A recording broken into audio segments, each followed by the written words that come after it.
Eu não tenho capacidade porque eu olho apenas para o defeito. É eu ter esta caneca, quem olha de fora, só que eu olho para aqui e eu sei que está aqui uma fendazinha, mas ela está aqui escondida, mas só eu é que a vejo.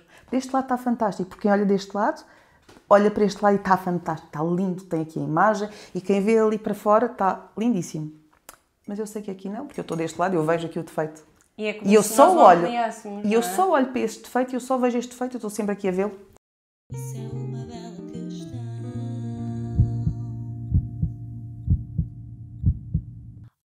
Olá, bem-vindos a mais um episódio do podcast Bela Questão. O meu nome é Amália Carvalho e o podcast Bela Questão é um projeto de comunicação de ciência das emoções. Falamos sobre saúde mental e trazemos a ciência para este lugar onde nos aproxima do conhecimento científico de uma forma leve, rigorosa, mas também divertida. Todos os episódios trazem-te uma bela questão. A de hoje é: será que a autoestima é o mesmo que gostarmos de nós? Para isso, tenho uma pessoa muito especial sentada aqui connosco, que nos traz uma perspectiva do lado científico, do lado humano e do lado da saúde mental. Ela é psicóloga, e não é uma psicóloga qualquer, já vais perceber porquê, e é a Margarida Mendes. Antes de mais, muito bem-vinda, Margarida. Olá, Amália. Estou muito contente por tu estares aqui. Estamos aqui um pouco numa transição de forma de tratamento, porque a Margarida é realmente uma psicóloga especial, porque é a minha psicóloga. Eu decidi partilhar isto logo assim, de rajada, no início do episódio. Normalmente eu explico sempre como é que eu conheço os meus psicólogos e não me fazia sentido, desta vez, não dar este contexto transparente. Então, é com muito prazer que eu tenho aqui quase como o meu próprio momento Stut. Isto, quem acompanha o episódio e o podcast vai compreender. Então, Stut é um terapeuta que foi identificado quase como uma estrela dentro da área da terapia por um ator que o levou a um documentário que está disponível na Netflix e que vale muito a pena. Ele traz ferramentas incríveis sobre como nós podemos lidar aqui também com os nossos pensamentos. E é engraçado porque o ator também acaba por se expor um pouco neste sentido em que é uma relação de terapeuta-paciente. No entanto, em momento algum, aquilo é uma consulta entre os dois. Aquilo é sobre as ferramentas, é sobre o conhecimento de terapeuta e não uma consulta direta. Então, já para fazer aqui esta nota importante, nós não vamos dar em consulta, isto não é sobre os meus problemas. De todo. Nós não nos costumamos tratar por tu, por isso é que começámos logo aqui a rir no início, mas vamos fazê-lo porque eu estava a explicar que para mim esta proximidade é importante. Eu já tratei aqui alguns convidados para você e prefiro tratar por tu porque quem nos está a ouvir também sou mais próximo. E vamos estar aqui a abordar um tema que foi pedido não só pelos mecenas, que foram os primeiros a filtrarem o tema, mas também por quem segue o projeto no Instagram. Se ainda não segues, aproveito para te convidar a seguires. É Amália Carvalho com 2 O's no final. E lá as pessoas mostraram que a autoestima é um dos tópicos que ainda ocupa um lugar central nas suas vidas. Então decidi trazer alguém que tem o conhecimento científico, mas que depois tem este lado, que para mim é o mais valioso, que é o lado da experiência de sentar em frente a centenas, ou se cá já posso ser milhares de pessoas, porque já são muitos anos de carreira, e consegue depois trazer este lado humano, real, prático, com exemplos com os quais todos nós nos vamos identificar em algum momento, para falarmos sobre a autoestima. A autoestima realmente é um conceito que nós ouvimos muito, mas será que sabemos mesmo o que é? Eu ainda não apresentei muito sobre o percurso da Margarida, mas gostava de o fazer só para perceberem que já são, de facto, muitos anos de carreira. A Margarida é licenciada em Psicologia Clínica pelo Instituto Superior de Ciências da Saúde e fez várias pós-graduações. Fez pós-graduações na área da consulta psicológica e psicoterapia. Fez uma pós-graduação em Neuropsicologia Clínica, outra em Psicologia Judiciária e Ciências Forenses. E depois tem aqui uma data de cursos e aprendizagens que tem sempre feito ao longo da sua carreira. Fica aqui um primeiro cheirinho e também um convite para seguirem a Margarida Mendes no seu Instagram. Eu vou deixar todas as referências ditas nas notas do podcast. Sei que já estás ansioso pela resposta à bela questão, que é: será que a autoestima é gostarmos de nós? E é por isso que entramos já aqui na nossa bela questão e lanço já esta questão. Margarida, autoestima então é, ou não, gostarmos de nós próprios? Isso é uma bela questão. Porque a autoestima não é gostarmos de nós ou não. A autoestima é a forma como olhamos para nós. Se olharmos para nós temos várias maneiras de olhar, não é?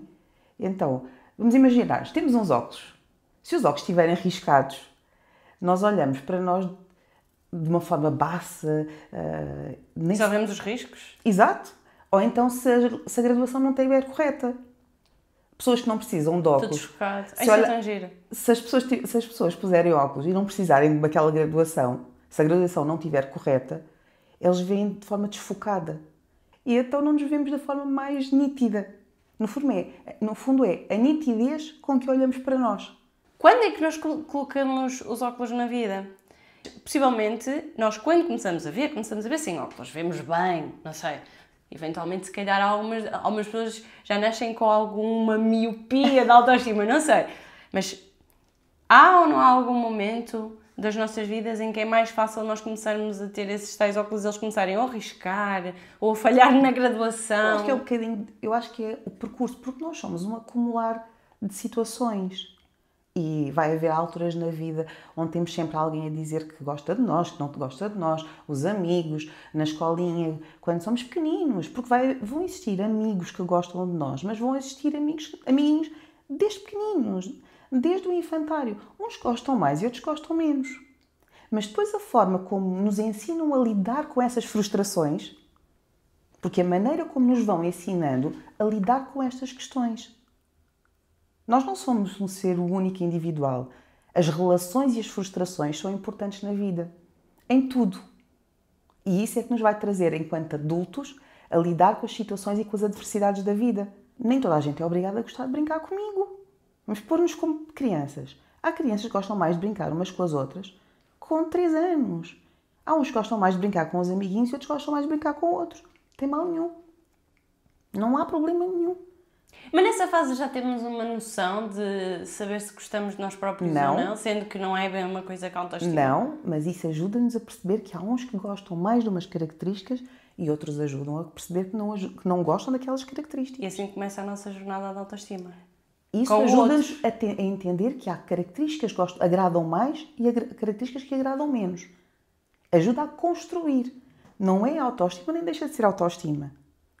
É ajudar a perceber as características, que depois, mais para a frente, ajuda-nos a lidar ou não com os outros gostarem ou não.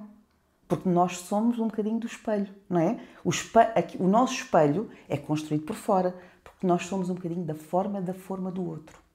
O outro ajuda-nos a perceber um bocadinho da nossa forma.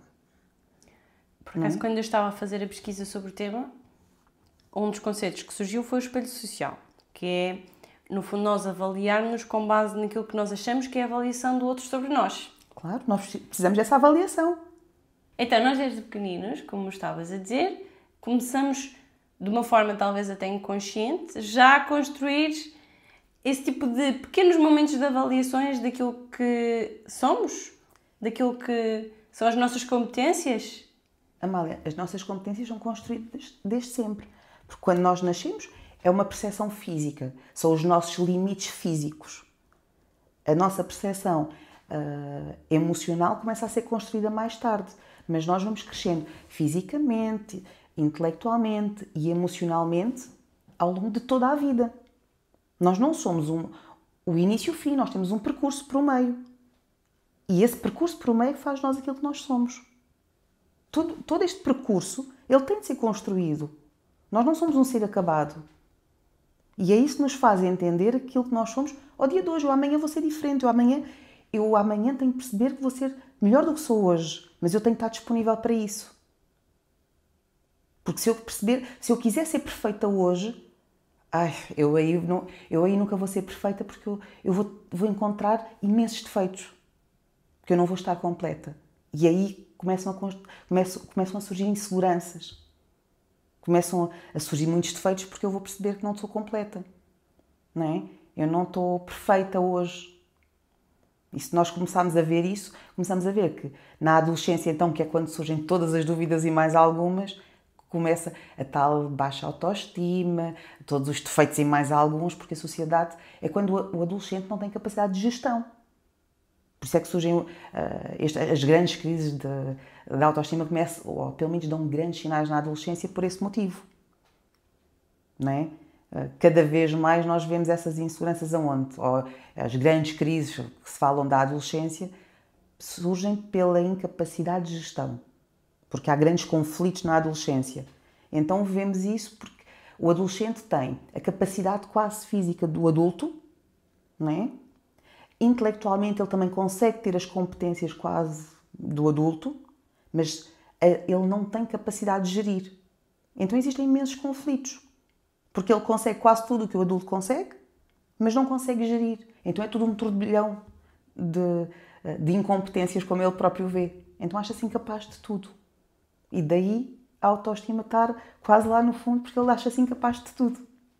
Então quando se aprecia, vê-se quase como uma nódoa. Vou pôr aqui a nódoa. Porque ele vê-se como muito mau. Autoestima é uma palavra que nos é muito, muito, muito familiar a todos, adultos. Mas será que sabemos efetivamente o que é? O que é que é? O que é termos autoestima? O conceito, o palavrão? A forma como nos apreciamos. Olharmos para nós e apreciar-nos de uma forma positiva, perceber que temos coisas boas e coisas negativas, porque apreciarmos de forma positiva não significa que tenhamos só coisas boas. Apreciar de forma positiva não é só olharmos e somos os reis da cocada. Não é isso. Apreciar de forma positiva é perceber que também temos coisas negativas. Mas de certa forma aceitá-las. E lidar com elas. Muito interessante. E apreciar de forma negativa é perceber, é vermos que só temos coisas más. É olhar só para as coisas negativas que temos. Porque efetivamente temos. Só que só vemos essas coisas negativas.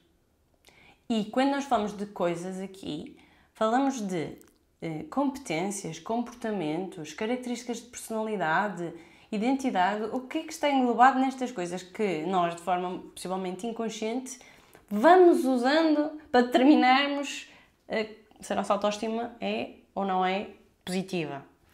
Mal, eu acho que a pessoa na altura não faz a triagem. Quando a pessoa se sente com uma autoestima em baixo, a pessoa só olha para o negativo, independentemente do que seja. Só vê o mau. Quer seja características físicas, quer seja emocionais, tudo o que está à volta é péssimo nela. Não há um peso em particular de uma competência ou de um Não, por traço de norma, personalidade. vê tudo o que é negativo nela própria. Tudo o que olha à volta dela é positivo. Os outros são positivos, compara-se com os outros e os outros são fantásticos. Olha para as redes sociais, neste momento as redes sociais têm um peso enorme nessa questão, porque quando olha para os outros são fantásticos. Nós fizemos uma provocação ao escolhermos a questão. Será que a autoestima é gostarmos de nós próprios? É uma provocação. Acho que as pessoas sabem que é uma provocação. Porque é que isso estamos a provocar? E será que é ou não é? Não é o gostarmos de nós, não é? Vou dar aqui o exemplo das modelos.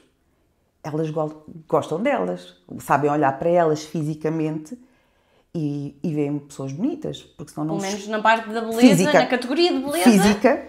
Sim. Porquê? Porque são impulsionadas muitas vezes por a família, por os amigos, pelo menos pela parte que as rodeia socialmente, que as empurram para a parte de beleza estética, para a beleza, pelo menos de fora, e elas são encaminhadas nesse sentido e acham-se bonitas. Não significa que se saibam apreciar, porque os óculos delas estão riscados. E há ali uma deturpação na forma como se avaliam. Uma coisa é eu perceber que, esteticamente, eu sei que os outros olham para mim e me veem uma pessoa bonita. Não significa que eu me saiba apreciar. Porque quando eu olho para os detalhes, eu não consigo apreciar rigorosamente nada. Eu não tenho capacidade porque eu olho apenas para o defeito. É eu ter esta caneca, quem olha de fora, só que eu olho para aqui e eu sei que está aqui uma fendazinha, mas ela está aqui escondida, mas só eu é que a vejo. Deste lado está fantástico, porque quem olha deste lado olha para este lado e está fantástico, está lindo, tem aqui a imagem, e quem vê ali para fora está lindíssimo. Mas eu sei que aqui não, porque eu estou deste lado e eu vejo aqui o defeito. E é como E eu se só nós não olho, avaliássemos, e eu não é? só olho para este defeito e eu só vejo este defeito, eu estou sempre aqui a vê-lo. Apesar de saber que da parte da frente... Eu não vejo este lado sequer. Nem sequer se vê o outro lado. Eu só estou a olhar para este. Porque o ângulo para o qual eu olho é este. E nós temos esta diferença entre gostar e apreciar. E em português, eu acho que nós podemos fazer esta diferença. E O apreciar é mais aprofundado, não é? Exatamente. E nós em português temos esta questão do... Nós apreciamos de formas diferentes ao longo da vida. É a diferença entre comer e saborear. Exato. Porque comer, nós comemos porque precisamos. Só que nós podemos apreciar a comida, da forma como ela nos satisfaz. É ou não é? Sim, e em que momentos, falando agora aqui numa perspectiva quase cronológica, se a autoestima tivesse uma vida, não é? Tivesse um nascimento e uma morte, tal como nós, de uma forma assim leve ainda, como é que é mais ou menos a autoestima ao longo da nossa vida? Só para nós não nos sentirmos sozinhos. Porque há momentos da nossa vida que eu acho que são mais desafiantes para a autoestima. No meu caso, foi a adolescência, não tenho a mínima dúvida, e por acaso do que li já percebi que não só a adolescência, mas sobretudo nas mulheres, acaba por ser um maior desafio. Mas cá podíamos começar por mostrar aqui quase que essa tal linha. Se houvesse uma linha, não é? Da autoestima, como é que ela seria? A nível de estudos, eu acho que é mais ou menos isto. Aquilo que tenho visto a nível de estudos, a adolescência é significativo, tanto homens como mulheres, no sexo masculino como no sexo feminino, as mulheres muito aos 30, os homens mais perto dos 40, depois as mulheres na menopausa, os homens na andropausa, porque eu aqui é mais uma questão de hormonal. Então agora que falamos um bocadinho desta vida cronológica da autoestima, quando eu no outro dia fiz uma sondagem no Instagram, eu coloquei só 4 fatores que podiam afetar a autoestima. Coloquei, eram a comparação social, a autoperceção eventualmente distorcida de beleza, sucessos e falhanços que acabam por nos destruir, ou críticas de pessoas que são próximas. E todos eles tiveram respostas. A pessoa podia votar, era uma sondagem, mas claramente a que ganhou e que vai ao encontro daquilo que está estudado foi comparação e críticas dos outros. Este papel do outro na nossa Era aquilo que autoestima. falávamos há bocado desde pequenos. Desde pequenos. Qual é que é o papel das outras pessoas na nossa autoestima? De que forma é que isso mexe connosco? Amália, nós somos a forma da forma do outro. O que é que isto quer dizer? Se nós Forma do outro. Se nós pensarmos um bocadinho, nós somos um bocadinho... tal como a massa do bolo. Nós antes temos um bolo sólido, depois de ir ao forno. Nós temos a massa do bolo que é líquida, não é? E que pomos dentro de uma forma. E o bolo ganha uma forma, não é? Ele põe dentro de uma forma e ele fica com uma forma quando sai. E nós, na sociedade, somos isso. Nós, quando nascemos, não somos nada. O líquido. Somos o líquido. E os outros vão-nos formando. Se eu tenho alguém uma vida inteira a dizer que eu sou feia, que eu não presto, que eu não sou capaz, não é só o dizer. Quando eu tenho os pais a dizer, dá cá que eu faço, sai daí que tu não és capaz, deixa estar, depois isso faz-se, sai, vai lá para ali. Qual é a informação que estamos a dar a uma criança? Tu és incompetente. É isso que dizemos a uma criança quando não a deixamos fazer, quando não a deixamos errar. Não vistas isso? Que horror. Isso é horrível. Quando não a deixamos errar, estamos a dizer-lhe, tu és incompetente, tu não és capaz, tu és feia. Isso fica-te horrível. E quando é dito por uma pessoa próxima? Só que estas coisas, numa idade terra, são ditas por quem? Pelas pessoas próximas. Oh, Amália. Pois é. Não é? E depois... Inconscientemente, somos nós de casa que estamos a dizer isso a uma criança. Então, isso fica vincado por quem? Por aqueles de quem nós gostamos. Por aqueles que nos deviam dizer, não faz mal, Faz outra vez. Vais melhorar, tu consegues. Não há problema nenhum em errar. Bora lá, tenta de novo. Por isso é que nós somos a forma da forma do outro. E isto ajuda-nos a explicar porque é que realmente os outros têm um papel tão grande, tão grande, tão grande na nossa construção da autoestima. Já nos deste aqui alguns casos práticos focados na infância. Agora eu gostava que nos levasses, de certa forma, ao teu consultório, claro que sem identificar as pessoas, mas trazer-nos algumas das coisas que levam as pessoas a terem realmente uma baixa autoestima e que na fase da vida adulta vêm ao de cima. Quais é que são, assim, os principais motivos que tu consegues identificar na tua prática clínica de baixa autoestima? Até situações de prostituição eu tenho.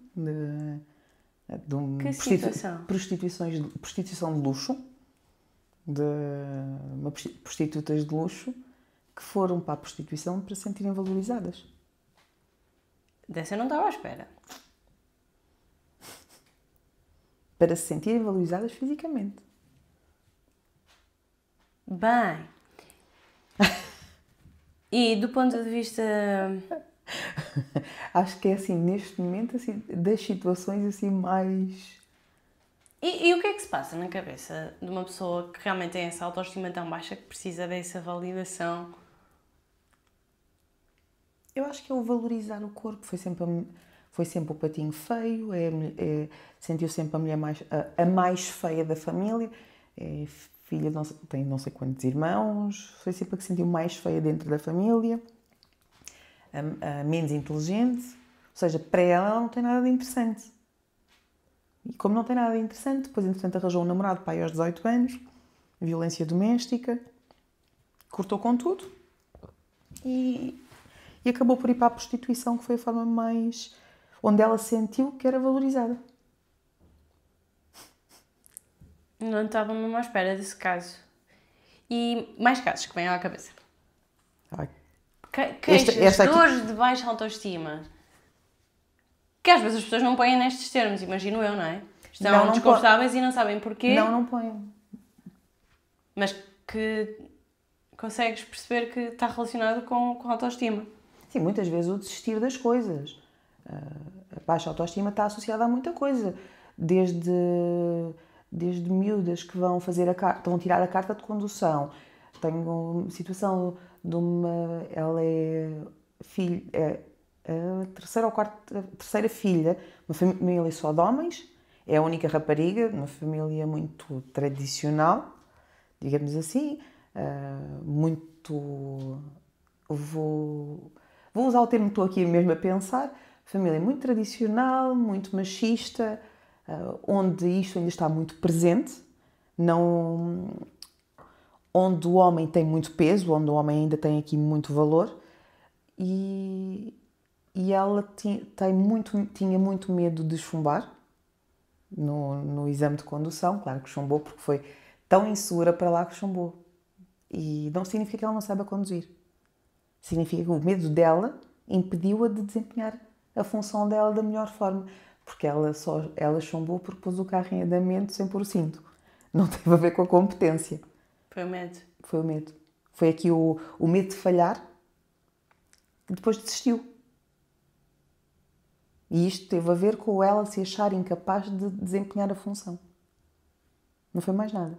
Porque ela se acha a pior de todas, porque não se sente valorizada, porque ela não tem competência. Todos os sintomas de uma baixa autoestima. Exatamente. E qual é a diferença entre baixa autoestima e insegurança? Porque realmente eu acho difícil distinguir. Quando se fala de autoestima, eu tento pôr as pessoas a pensar em português e a sentir em português. E com os miúdos, existe muito esta dificuldade do inglês. Porque eles estão habituados agora, quando se querem desprender emocionalmente, eles desprendem-se com o quê? I love you. É que engraçado. Eles não dizem eu gosto de ti. Eles, uns aos outros. I love you, e falam muito em inglês para se desprenderem emocionalmente. Por isso é que as palavras têm este peso tão grande. E por isso é que eu faço a diferença entre o gostar e apreciar. Por exemplo, na obesidade existe muito esta questão do apreciarem-se. Eu trabalho muito esta questão da pessoa se apreciar. De que forma? Porque são pessoas que deixam de se apreciar fisicamente. Por exemplo, uma das coisas que se trabalha, eu trabalho ali muito no físico. São pessoas que se desleixam por completo. E então uso mesmo coisas muito práticas. E eu ponho as pessoas, tento que as pessoas ponham creme. São pessoas que deixaram, porque não conseguem chegar aos pés. São pessoas que não conseguem fazer isto, Amália. E então fazerem um esforço para fazer isto, para porem creme, para conseguirem fazer isto, com calma, apreciarem, perceber onde é que chegam. Isto é de uma dificuldade enorme para uma pessoa com 100 e não sei quantos quilos. E é tão engraçado as pessoas... E porquê? Porque as pessoas, a única forma que têm de medir é o quê? É a balança. E eu não quero que elas tenham só essa forma de medir. Quero que elas tenham outros instrumentos de medida. Porque a balança nem sempre corresponde àquela perda. Eu quero que elas tenham outros instrumentos de medida. Eu até atrevo-me a dizer que nós temos aqui alguns instrumentos de medida que nos vão sendo incutidos de uma forma permanente pela sociedade. Um deles é a balança. Mas não é o único. A simetria. Ao longo da história, sabemos que existem padrões de beleza que mudam completamente. Havia um que nunca mais me esqueço de aprender na história, que era a mulher Petrarca, que era uma mulher na altura, eu já não me recordo qual é o século, mas era uma mulher que quanto mais forte fosse, melhor, porque era uma altura em que não havia muito dinheiro. Então, era quase como um estado social de poder económico. Então, se fosse mais redondinha, esse era o padrão de beleza. Entretanto, houve uma altura, isto foi mais no início do século XX, em que era quase uma mulher tão esquelética, anorética. quase que parecia anorética. Entretanto, com a Kim Kardashian, o padrão alterou para uma mulher que seja curvilínea. Eu estou a falar mais no aspecto das mulheres, os homens também vão acompanhando, mas isto tudo para dizer que nós vamos acompanhando o nosso padrão de beleza conforme a sociedade, porque estamos a consumir isso. A Barbie teve uma influência muito grande na forma como nós padronizamos, sobretudo a beleza da cor do cabelo, da cor dos olhos, a questão curvilínea, mais uma vez, a perfeição. Então nós temos a balança... A simetria do rosto. Sim, na balança, Barbie. simetria, isto da parte física. Mas depois temos as outras componentes que fazem de nós, não é? Ou que nos trazem o nosso estatuto, que é a nossa profissão, por exemplo, a nossa carreira. O que é que eu me estou a esquecer?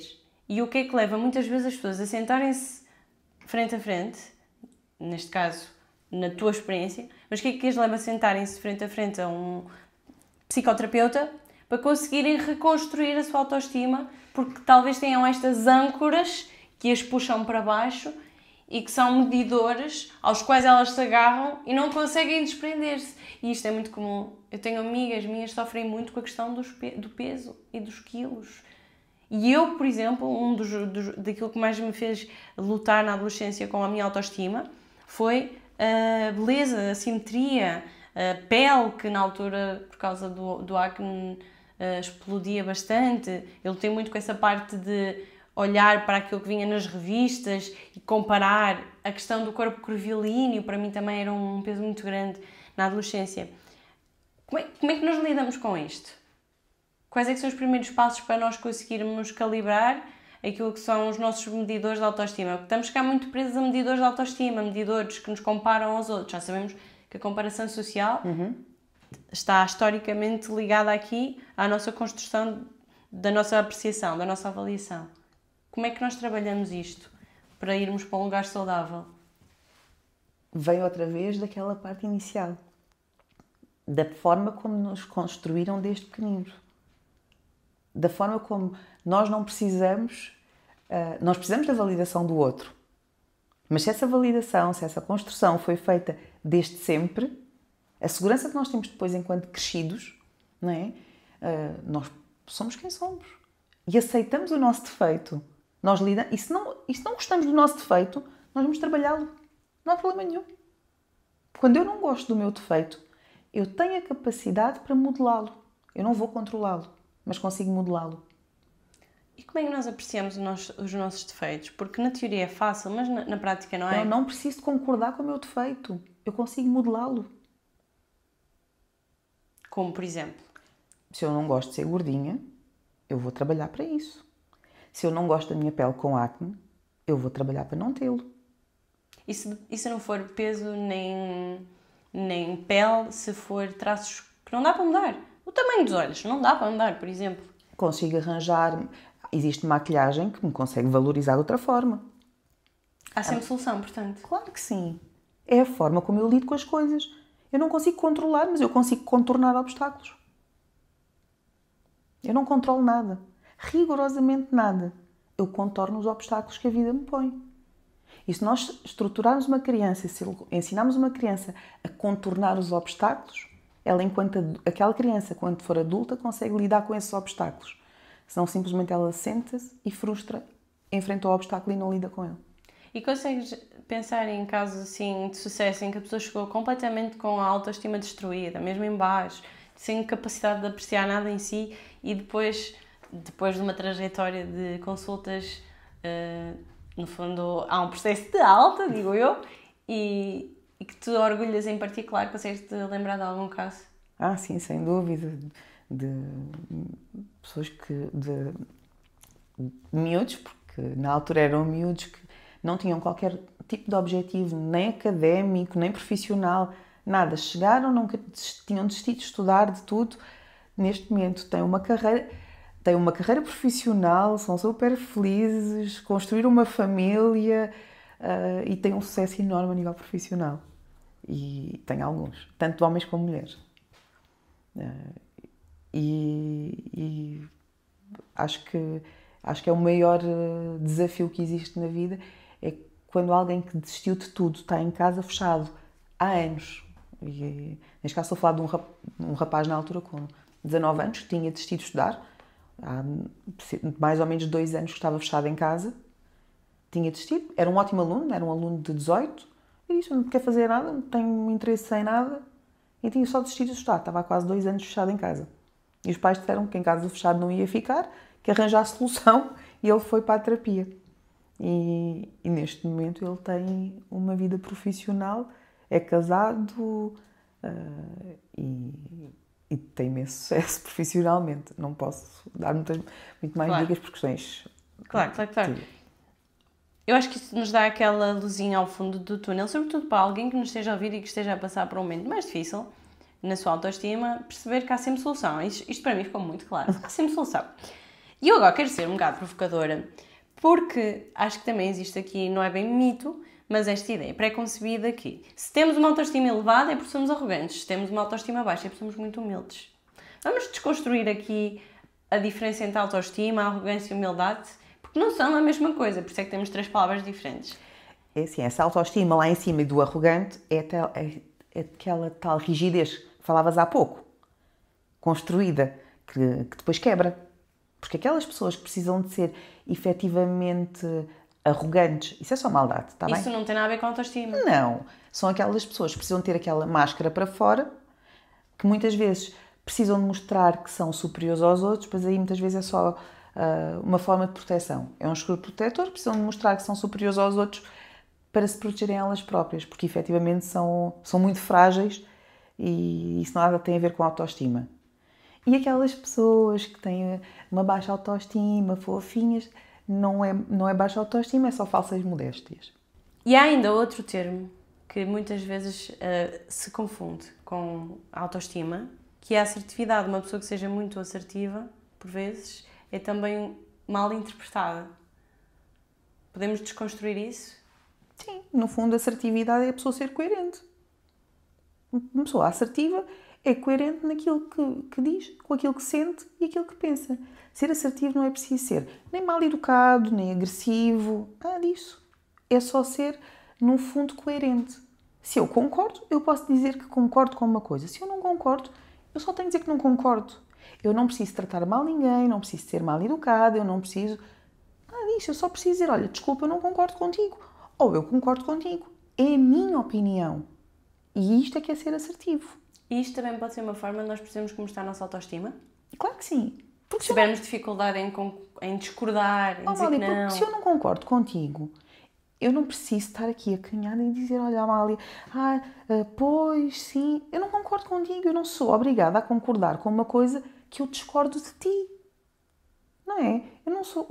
Eu posso gostar muito de ti, eu adoro a tua companhia, sou tua amiga, sou tudo. Então, mas eu não concordo contigo. Porquê é que eu tenho de ser... Eu não preciso ir atrás de ti, eu não sou o cão. Nem os cães nos seguem sempre.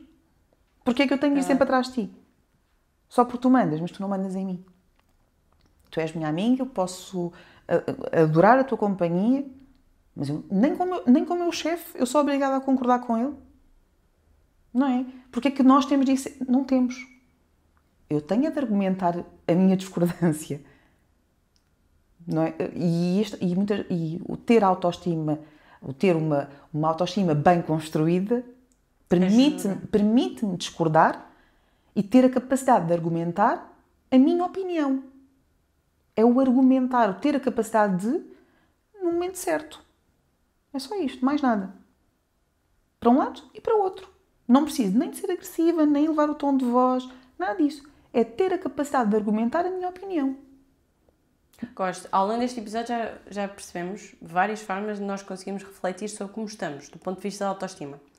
Começamos por falar da questão da aceitação de qualidades e defeitos, ambos. Não ver só o lado rachado da caneca.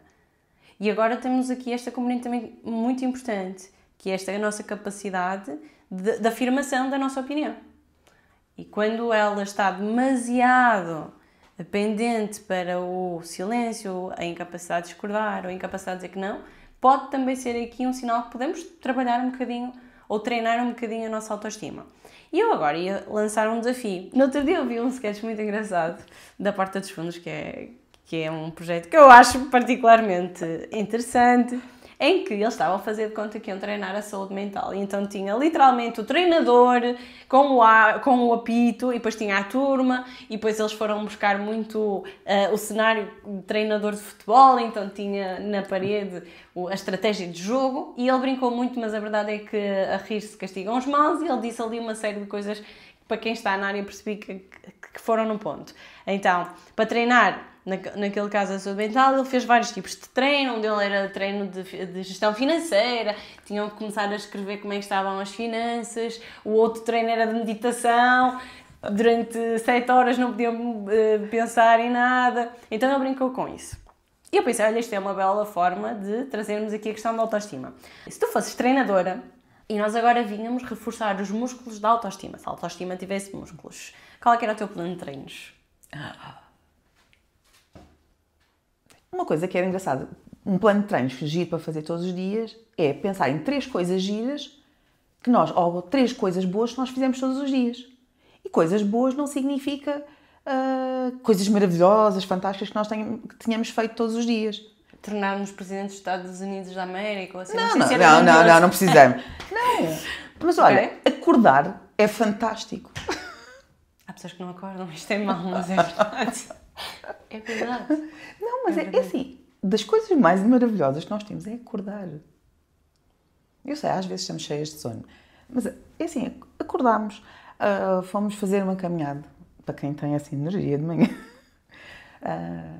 fomos trabalhar, mesmo que tenha sido arrastadas, mas conseguimos, e tivemos paciência para aturar os colegas. Às vezes isso já é uma conquista. Foi uma vitória, porque naquele dia não tínhamos paciência nenhuma. Foram 3 coisas. Só porque naquele dia não tínhamos paciência para nada destas 3 coisas. Ok, esse é o primeiro plano de treinos. Mais?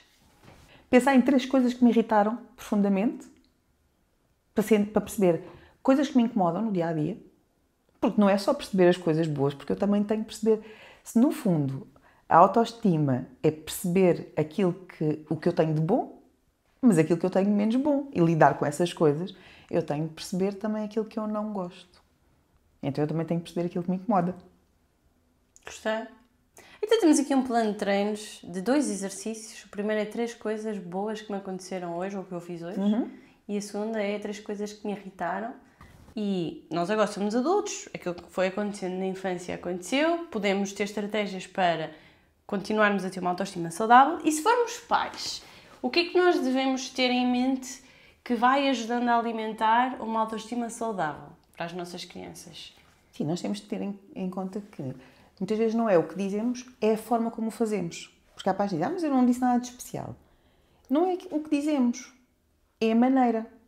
Porque nós podemos dizer a uma criança que, especialmente ali na adolescência, podemos dizer que não gostamos muito da roupa, porque efetivamente a forma como está conjugada, as meninas então começam a ser mais vaidosas, ou vestir coisas assim menos adequadas.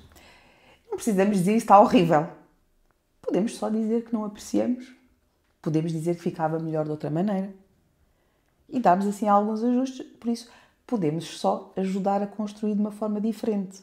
Porque a maneira como verbalizamos as coisas vai fazer toda a diferença na forma como aquela criança vai interpretar as coisas. Podemos ajudar antes da adolescência, porque normalmente é um período mais crítico. Podemos ajudá-los desde pequeninos. Estou a dar aqui o exemplo da roupa porque acho que é um exemplo concreto. Podemos ajudar a criança a fazer logo as escolhas desde pequenina. Mas porque depois dizem-me assim, mas eles não sabem escolher. Claro que não, alguém ensinou a escolher. Ninguém nos ensina. Porque deixam só que isto cresça e depois de repente dizem assim, agora tens de saber escolher. Mas ninguém nos ensinou a escolher. Dizem, as meninas já sabem. Não, ensinem. As meninas são muito mais pirosas, efetivamente, são mais pirosas que os meninos. Mas podem, desde pequeninos, ali com os 3 anos, eles já sabem as cores com 3 anos. E podem pôr, quando eles são mais pequeninos, podem pôr 2 roupas. Os pais escolhem 2 conjuntos, já feitos, e dizem assim, olha, queres esta ou queres esta? E entre um e outro, eles escolhem. Mas já nós escolhemos enquanto adultos, já escolhemos antes qual é o conjunto que eles querem. Depois, entretanto, em vez de 2, passamos a 3 conjuntos. E eles começam a perceber que aquele conjunto fica bem. E depois vamos alargando o número de escolhas. Quando vamos ao restaurante também, e isto vai dando autonomia à criança e vamos-lhes dando uma forma de escolher. E isto é dar autonomia à criança e a forma de construção também lhes vai dando segurança, porque isto também é ensinar a autoestima à criança. Porque saber escolher também é confiança. São pequenos pormenores que nos dão segurança. Então, a segurança também não nos dá uma... Eu sou capaz. Quando me comparo com os outros, o eu saber que eu sou capaz não me dá confiança? Quando eu olho para mim e penso, eu também consigo, não é? Uma criança perceber que é capaz, então não lhe dá um reforço positivo, não lhe mostra que ela tem capacidade. Então, se em casa lhe forem mostrando isto, a criança vai tendo força, vai mostrando uma série de outras coisas que se calhar depois quando ela se compara com os outros, porque vai ser inevitável. A vida vai-nos pondo estas provas. Inevitavelmente a criança vai se comparar com as outras na escola. Porque a escola vai fazendo isso, os outros vão fazendo isso. Não vamos pôr a criança numa redoma em casa. Porque ela vai para a creche, vai se expor aos outros. Entre salas eles vão dispondo uns aos outros. Então se nós formos fazendo este desenvolvimento em casa, lá fora vai acontecer na mesma. E se a criança tiver com muito mais ferramentas, isto é ferramentas para a criança. Ela vai ter muito mais competências, vai se sentir muito mais capaz. E vai sendo ela a perceber que tem essa capacidade. E o que é ajuda a saber lidar com a comparação? É o saber que é capaz. É ela própria perceber, eu sou capaz. Claro que isto no início, ela vai perceber por ela própria. O outro, porque eles vão se comparando uns aos outros. O outro é capaz, eu também sou. O outro é capaz, eu também sou. E vai-se desafiando. E depois ela vai ser a primeira. E perceber, eu fui primeiro que o outro. Porque existe esta competitividade. Nós somos competitivos por natureza. Por acaso, uma das coisas que me ficou desde muito pequenina foi esta frase que os meus pais me foram incutindo. Se os outros conseguem, tu também consegues. Isto sempre me foi dando esta sensação de confiança. É a competitividade. Nas minhas capacidades. Só que depois também é importante mostrar à criança esta competitividade para com os outros, mas depois ir construindo olha, tu já reparaste que tu hoje és melhor que ontem? Tu ontem não eras capaz de fazer isto, tu hoje já conseguiste. Sem estar a comparar com os outros, com é os só outros. a versão própria da Exatamente. pessoa. Porque depois, fora de casa, os outros vão se comparando, a criança vai se comparando com os outros, mas depois em casa é importante este trabalho, que é, em casa os pais se compararem a criança com ela própria. Porque isso lá fora depois não vai acontecendo. Então, compararem a criança com ela própria. Olha, tu ontem não eras capaz de fazer isto, já viste que tu conseguiste. Já viste? Depois no dia a seguir, olha, tu ontem não eras capaz disto. Boa! E ir sempre incentivando para ela aprender a quê? A comparar-se com ela própria. Para ela ir percebendo que ontem não era capaz e hoje já é. Para ela ir percebendo a evolução dela própria. Claro que isto não se vai construir de um dia para a noite. Ela não vai perceber o porquê de vocês estarem a fazer isto enquanto pais. Mas ela vai perceber mais tarde que isto é tudo uma questão de evolução. E quando for adulta, mesmo que falhe, não faz mal nenhum. Amanhã eu consigo. Mas isso é só quando ela for adulta. Mas isto é preparar uma criança para ser adulto. Porque o nosso cérebro, podem dizer o que disserem. A vida mudou, a vida vai mudar, a forma como nós hoje vivemos enquanto sociedade não é igual ao que vivíamos há uns séculos. Mas a forma como o nosso cérebro se estrutura é muito semelhante. Por isso, a sociedade em si mudou. As novas tecnologias ajudaram-nos imenso. Mas a forma como o cérebro se estrutura mudou muito pouco. Por isso, estes reforços do ser humano, a relação entre pessoas, é tão importante que nós precisamos sempre de alguém. Nós precisamos do outro que nos mostre o quão importante nós somos, o quão é importante este conforto do outro, o carinho do outro, que nós somos capazes, que ontem fomos piores do que somos hoje. Hoje nós somos muito melhores que ontem. E enquanto adultos, como é que nós podemos fazer isso com outros adultos? Agora falávamos de reforçar a autoestima e construindo esses pilares em crianças. Então e para os adultos? Como é que nós podemos fazer isso uns com os outros? É tão engraçada essa pergunta, Amália, porque nas crianças eu acho que ainda existe alguma sensibilidade e vemos isso no dia-a-dia. Vemos alguns adultos, às vezes à volta de uma só criança, uma série de adultos, a bater palminhas porque começou a andar e fazer grandes festas porque a criança disse uma palavra. E vemos adultos a fazer coisas efetivamente brilhantes e ninguém lhe diz: boa, tu és incrível. Porque vemos adultos a fazer coisas maravilhosas, mas ninguém lhe diz: tu és bom. Então como é que nós podemos reforçar de forma consciente a autoestima das nossas pessoas? Então e por que não começamos com as nossas pessoas, com os de casa, a mostrarmos o quão importante elas são? E dizemos o quão gostamos delas. Às vezes com uma mensagem, às vezes com o dizer eu gosto de ti, às vezes o dizer o quão bons eles são no dia-a-dia, os bons profissionais que eles são, as coisas boas que eles fazem no dia-a-dia. Nem que seja porque são cuidadosos, carinhosos, bons amigos, porque fazem qualquer coisa de bom. Nem que seja porque dão um sorriso. Há aquelas pessoas que nós nem conhecemos. Uma coisa... O porteiro do prédio onde está o consultório, e tu conheces, eu acho que é uma simpatia. Acho mesmo. E deve ser das pessoas mais simpáticas que eu conheço naquele prédio. E ele todos os dias dá um bom dia. Há outros que não. Há outros que estão lá e estão só para botar a figura. E ele dá um sorriso. Nem toda a gente é assim. E é tão bom receber um sorriso de manhã. Então nós temos realmente um papel na autoestima dos outros. Claro que sim. Então não é bom receber um sorriso de manhã? Não é bom receber um bom dia? Não é bom receber um estás tão bonita hoje? Também. É, não é? Então e por que não elogiar essa pessoa?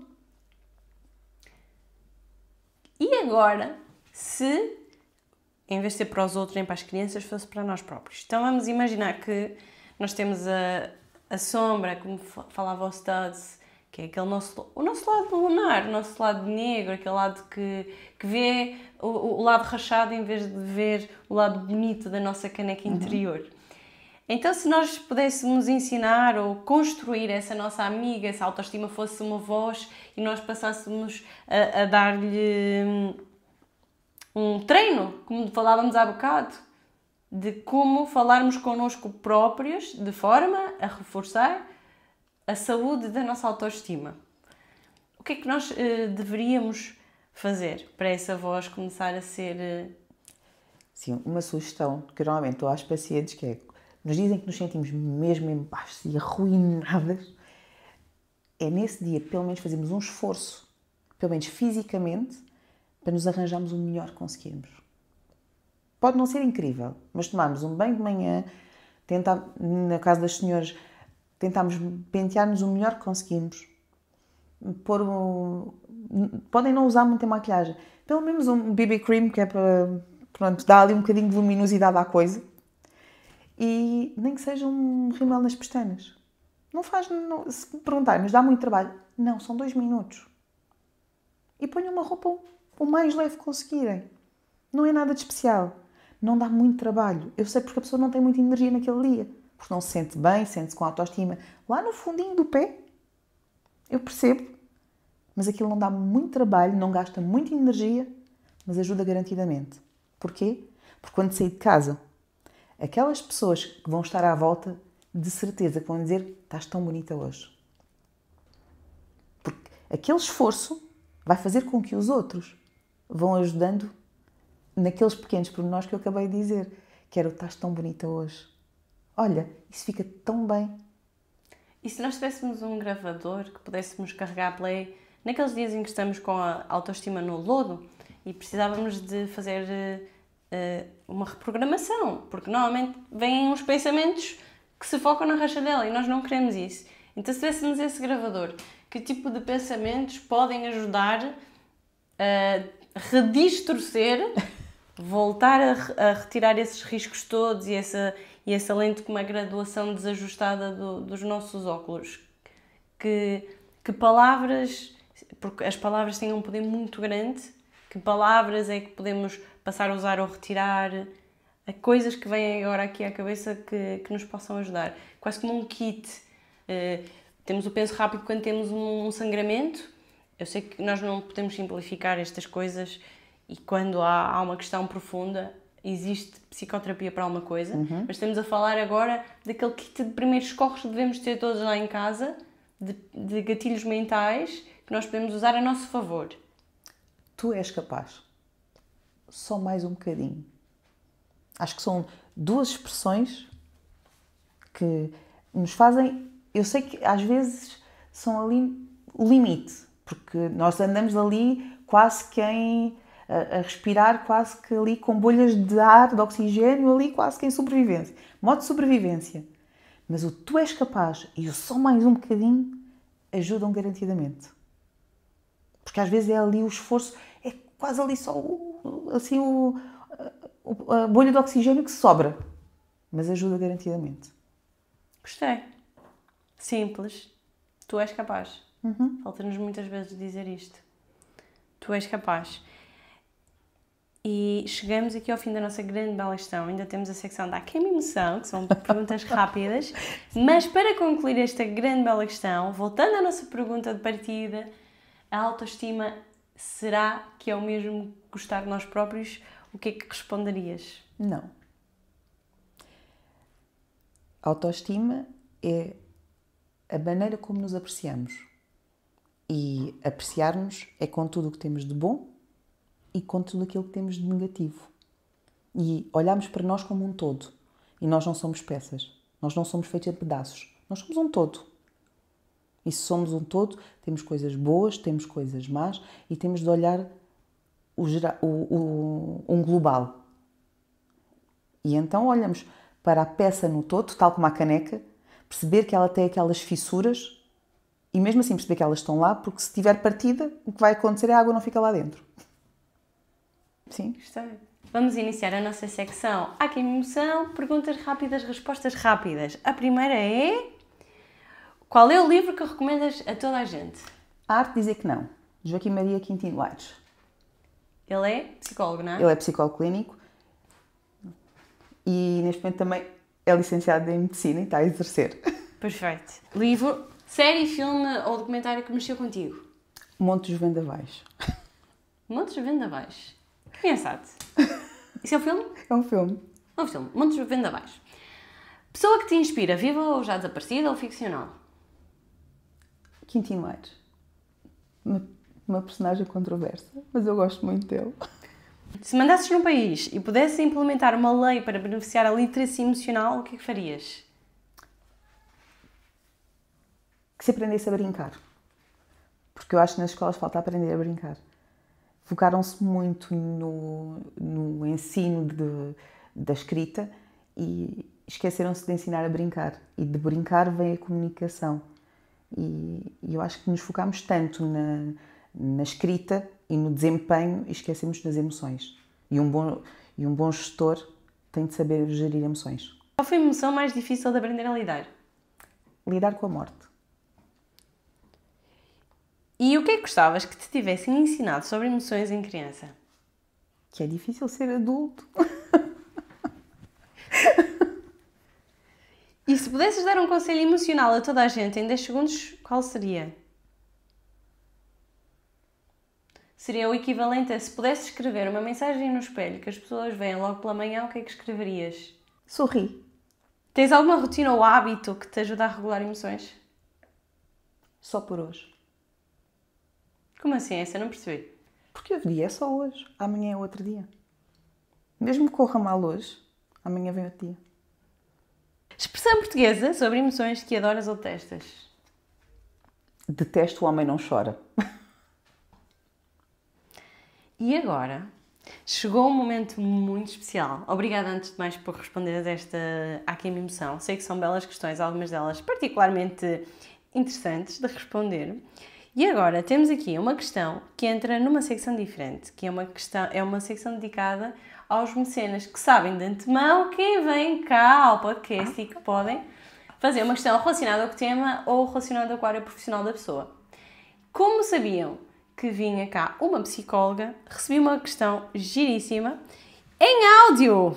Então eu vou ter a oportunidade de colocar esta questão em áudio, sem identificar a pessoa naturalmente, e vais ouvir, e posso já dizer de antemão que não está relacionada com o tema da autoestima, mas que é uma bela questão. Então vamos lá. O nosso cérebro constrói uma série de coisas, não é? O nosso cérebro constrói sinais. Existe aqui muita ansiedade, é visível. A questão o que é a ansiedade? A ansiedade é a necessidade que nós temos de controlar. A ansiedade não é preciso entrarmos quase que numa crise de ansiedade. É a necessidade que nós temos. E nós precisamos de ansiedade para viver. Não precisamos é de entrar numa crise de ansiedade. A ansiedade precisamos, quase todos nós, não precisamos é de estar sempre num frenesim para viver. E parece-me que existe aqui muita ansiedade com tudo isto, porque já existia aqui os nódulos, já existia aqui uma série de sinais, porque já havia aqui controle. Não é? Existe a inflamação, mas a inflamação provavelmente já havia aqui alguns sintomas anteriores. A inflamação não existe do dia para a noite. Provavelmente já existiriam aqui alguns sinais e o corpo já começou aqui a dar alguns alertas. E o cérebro simplesmente transformou aquilo de outra forma. Porque já haviam aqui cuidados. Uma cor rosa. A cor rosa, porque há aqui a informação. A cor rosa, por exemplo, numa criança é o quê? Cor de menina. As meninas todas gostam muito do rosa, é a cor da piroseira. Para alguém informar. Se nós for perguntarmos a uma pessoa mais velha, a cor rosa só significa que é a cor das meninas. Porque as pessoas mais antigas não associam à cor do cancro da mama. Para pessoas mais novas, nós associamos a cor rosa à cor do cancro da mama. Não é? Para esta geração mais nova, esta cor tem este significado. Mas nós somos para as pessoas dos 80, 90 anos, já não tem este significado. Por isso há aqui um conjunto de sinais que faz sentido de acordo com a geração. Porque este sinal da cor de rosa só faz sentido nestas gerações. Tem lógica assim. Por isso, eu percebo esta construção, mas só faz sentido porque está aqui uma série de sinais que existem com esta geração. Que, como é óbvio, a pessoa não pensa nisto, não é... A pessoa não construiu isto. O nosso cérebro construiu isto por ele próprio. Porque são uma série de informações que o cérebro vai buscando, mas que há aqui uma aflição, claro, natural. Porque há informação, há a aflição da própria pessoa e depois há a projeção para a frente. Há a aflição que existe lá para a frente, o planear para a frente. Está tudo certo. Então, consegui ser. Gostei da resposta. para quem possa estar preocupado com esta nossa querida mecenas, dizer que temos um desfecho bom e deu tudo certo, no final. Boa. Gostei da resposta. No fundo, são sinais que depois se transformam numa linguagem muito própria do nosso cérebro, que depois nós temos dificuldade em descodificar. Porque assim, o nosso cérebro é feito de palavras. Nós só conseguimos imaginar alguma coisa se essa coisa tiver um nome. Daí ser tão importante nós termos nome para as emoções, nome para as coisas. Nada existe sem um nome. Se nós tentarmos imaginar alguma coisa para a qual não temos um nome, essa coisa não existe. Todos nós falamos todas as línguas. Temos é de saber o significado dessas coisas. Falar é fácil, saber o significado daquela palavra é que é difícil. Porque senão aquilo não tem nome, não existe. Até que se um polaco nos disser uma frase, nós conseguimos talvez replicar o som, mas não o significado. Falas italiano? Oh, nada. Falas. Queres ver? Nada, niente. Falas. Fiat. Fiat. Falas italiano? Pizza. Estás a ver? Perfeito. Diz lá, pioggia. Pioggia. Falaste italiano, sabes Mas o não que é? quer dizer nada. Não. Imagina lá, pioggia. O que é que Não tu sei o que imaginas? Pioggia? Não Pioggia. Marca automóvel. E se eu disser assim, imagina chuva, consegues? Vês? Então agora É imagina lá, pioggia. Olha, Já que consegues? giro, já aprendi uma coisa nova hoje. Então, nós só conseguimos imaginar alguma coisa para o qual temos um nome. E é isso que faz o nosso cérebro. Se não tiver esta ligação do nome com o significado, o nosso cérebro não imagina. Por isso é que é tão importante nós termos os significados. Por isso é que nesta situação, o rosa só faz o significado, só tem este significado, porque tem aquele nome. Tem lógica assim? Tem toda a lógica. Gostei e espero que a nossa mecenas goste desta resposta ou uma belíssima questão. Tenho que agradecer em primeiro lugar por esta disponibilidade, pela generosidade de tempo e por todo este trabalho de conseguirmos trazer às pessoas um pouco mais sobre a autoestima de uma forma extremamente acessível, cuidadosa, mas que tem um trabalho científico de alguém que estudou, que pratica a parte clínica por trás. E eu gostei mesmo muito desta forma simples de trazer coisas complexas para cima da mesa. Há aqui algumas frases que me ficaram e a primeira delas foi: independentemente da nossa infância, da nossa adolescência, do nosso trajetório, com quem convivemos, em fase adulta, há sempre soluções. Sempre. Podemos ver sempre o nosso cérebro como um mapa. E se tiveres, assim, nós estamos em Lisboa, podemos ir daqui para o Algarve, daqui para o Porto, daqui para trás dos montes, por vários caminhos e de várias formas. Podemos ir pela autoestrada, pela Nacional, posso ir pelo Alentejo, ou pelo interior, posso ir de avião, posso ir de helicóptero, posso ir por o mar e depois posso ir depois apanhar o comboio. Eu posso ir por Espanha. Posso ou não posso? Eu tenho tantos caminhos para chegar onde eu quero. Eu posso ir por o mais rápido. Mas se essas estradas estão cortadas, posso fazer outros caminhos. E a vida é exatamente isso. É a forma como eu vou, normalmente é a mais rápida. Não é? Porque é aquela que é mais fácil, é aquela que eu construí, porque ser adulto é isso, é aprender caminhos mais rápidos para chegar àquele sítio. Agora, esses caminhos podem estar cortados porque existem entraves na vida, porque a vida põe muitas barreiras. E ser adulto é isso. É a vida ter barreiras, ter entraves e que vão acontecendo. E eu não controlo. Só que o ser adulto faz-me ter capacidade para fazer desvios e arranjar outros percursos, outros caminhos, outros meios de transporte. Posso ir a pé, posso ir de carro, posso ir de comboio, posso ir de trotinete, posso ir de bicicleta, posso ir de avião, posso ir de barco. Tenho tantos meios de transporte para ir. A criança não consegue. A criança só vai por o único que conhece. O adulto tem a capacidade de fazer esta escolha. Só que se enquanto criança não lhe derem a oportunidade de dizer que não, porque a criança não lhe dão essa oportunidade. E se vai no banco de trás do carro dos pais, no fundo. Exato. Mas se não e o dizer que não, por isso é que o trabalho do adulto é dizer que não. O trabalho da criança é desafiar o adulto. Por isso é que é tão importante nós dizermos que não e não dizermos vai por ali. É não, agora explora. Gostei mesmo muito. Obrigada por esta partilha. Obrigada também pela confiança no projeto, por tudo o que me tens ensinado. E fica também o meu agradecimento a quem nos está a ouvir, a quem manda mensagens, a quem partilha os episódios. Se há alguém que tu conheces que está com a autoestima neste momento em baixo, este é um episódio para lhe enviar, envia, partilha. Isso é um sinal da tua apreciação dessa pessoa e também uma forma de levar este conteúdo que nos é útil a todos, a mais pessoas. Obrigada por teres ouvido. Quero também agradecer aos meus mecenas. É mesmo especial poder estar a fazer este projeto agora com este grupo de mecenas. Tu também te podes tornar mecenas se ainda não foste e se quiseres. Podes fazê-lo a partir de 1 euro e o grande benefício é entrar neste grupo que nós temos, nós falamos pelo WhatsApp, sabes quem é que vem de antemão, quem é o convidado, qual é a sua profissão, podes fazer questões específicas, mas também trazer aqui o teu feedback sobre como é que o próprio episódio pode ser construído e acima de tudo também ajudas este projeto a crescer, a desenvolver-se, a ter mais qualidade e podes fazê-lo com o link que vou deixar nas notas deste episódio. Se ainda não subscreveste o canal no YouTube, é lá onde está o vídeo. Podes também classificar o podcast no Spotify ou na Apple Podcasts, colocando a tua crítica.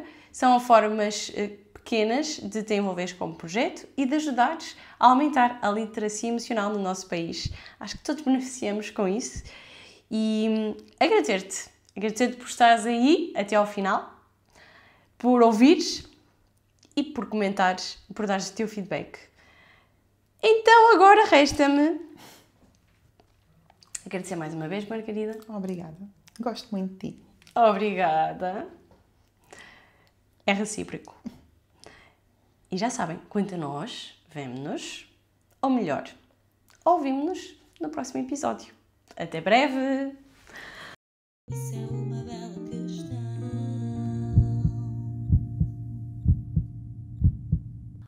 E é por isso que vamos já começar a matar. Não, que horror! E aquelas pessoas que são muito boazinhas, que não são modestas. É só... E aquelas pessoas que muitas vezes são muito simpáticas, que não tem nada a ver com uma autoestima baixa, tem só a ser com faltas modestas. Vamos ter bloopers. Acho não muito está fácil. Outro dia eu vi um sketch engraçado. É engraçado. Está feito! Está feito!